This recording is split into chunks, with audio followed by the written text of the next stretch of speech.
puisque du coup tu vas nous parler de quelque chose de beaucoup plus peace and love ou plus détendu, tout simplement. Détendu, c'est marrant parce que oui, donc c'est Escale à Yokohama, un titre assez ancien qui date de 1994 en 14 tomes et qui arrive chez Meian, qui est souvent attribué, enfin on lui attribue la notion feel good. Je pense pas que ça soit vraiment feel good. Feel good, Ah, c'est Aria, tu vois. Aria, c'est feel good, c'est positif et tout ça.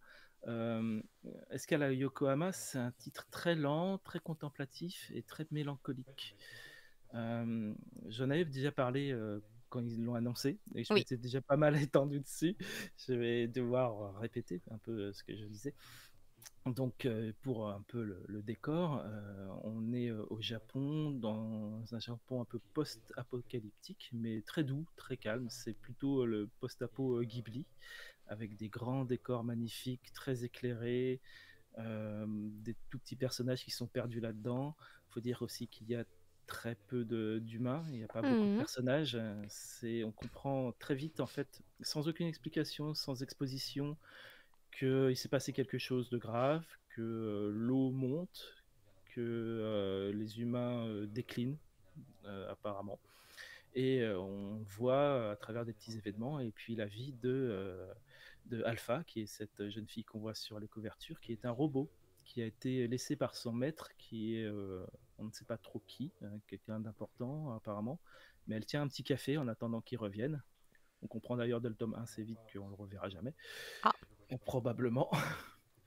Et, euh, et bah, ça va être son quotidien, Alpha, qui est un robot et qui voit un peu bah, des humains autour d'elle qui vivent leur petite vie, mais dans un monde en perdition, mais sans violence, sans pathos, sans vraiment tristesse.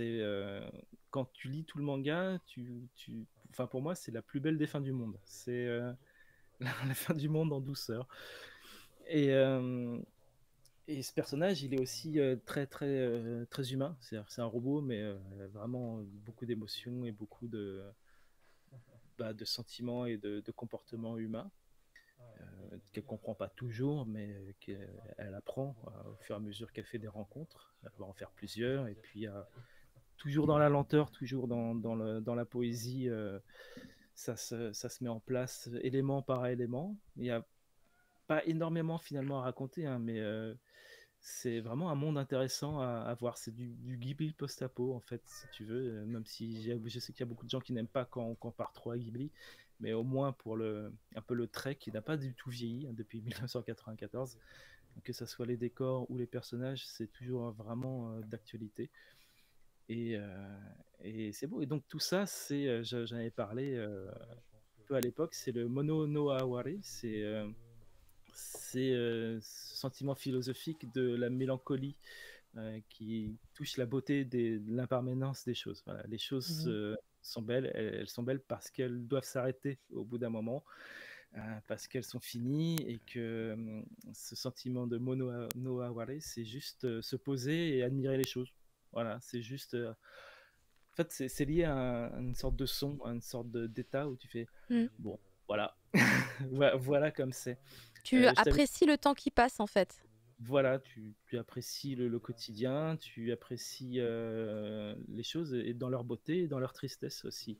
Donc c'est pour ça, la mélancolie, c'est un peu c'est le bonheur du triste, hein. C'est Chateaubriand et c'est pas comme j'avais dit la dernière fois le truc chrétien du memento mori où il faut absolument agir hein, parce que la vie elle va se terminer et il faut faire quelque chose. Non, là c'est la vie va se terminer, il faut rien faire parce que voilà, c'est bien comme ça.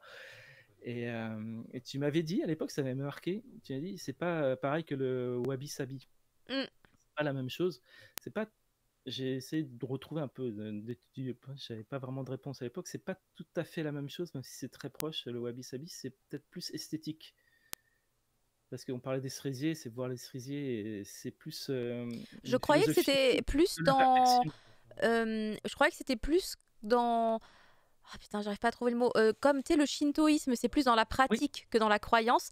Pour moi, le wabi-sabi, c'était également pareil, c'est dans le fait de faire certaines choses.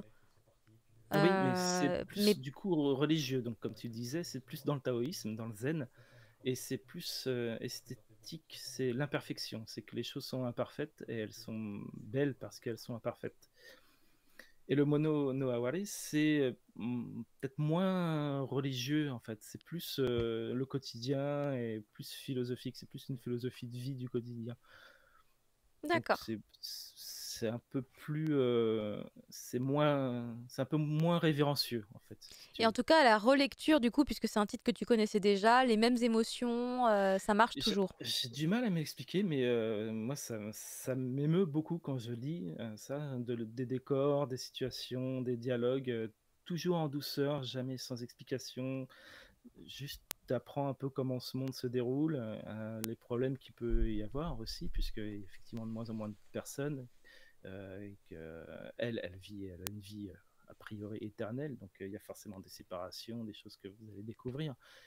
Euh, et, mais c'est pas feel good, c'est-à-dire que c'est pas censé te faire sentir bien. C'est juste pour moi un manga qui manipule, en fait, qui exacerbe tes émotions, en fait. Si tu te sens bien, si tu te sens heureux, tu seras heureux. Si tu te sens triste, tu seras triste. Et c'est censé te faire sentir les deux et de les accentuer comme ça, quoi, par cette lecture. Quand je t'écoute parler, ça me fait penser à Robo Sapiens, que j'ai pas lu non plus, J'ai pas eu le temps de le lire. mais dans Mais la oui, manière de raconter, ça me rappelle ce que avait dit, je sais plus si c'était Skip Zia qui en avait oui, parlé. c'était ce qu'il disait quand on parlait, j'avais écouté un petit Et peu, ouais. du coup, j'ai l'impression de ressentir un peu finalement des vibes similaires, et je me dis que c'est peut-être deux titres qui se ressemblent dans l'état. Mm. Euh, J'ai donc pas eu le temps de le c'est lire, mais oui, il m'intéressait beaucoup d'aller le voir. ok. Bah, en tout cas, merci beaucoup Fumble C'est pour très très beau, Lisel, c'est magnifique. ce titre C'est qu'on un classique. retiendra qui est beau. Mais je vais lui... Voilà, je vais le tester aussi. Je vais le tester aussi. Il m'intrigue énormément. Il y avait une grosse hype quand il a été Mm. annoncé. Ah ben pas pour rien, hein, c'est les gens attendaient. Moi je l'attendais depuis super longtemps. Enfin, je l'espérais l'avoir entre les mains Et voilà, depuis très longtemps. on y est. Je faisais chier tous les éditeurs. Eh. Et bah écoute, ça y est, c'est fait. Ah, il y a Madingue qui vient d'essayer l'extrait gratuit sur le site de l'éditeur qui dit que c'est intéressant. Mm. On va enchaîner sur quelque chose C'est d'un ça. petit peu plus déjanté, puisqu'on va passer au racaille de l'autre monde. Donc finalement, tout à l'heure, j'avais un isekai. On revient un peu au concept d'isekai.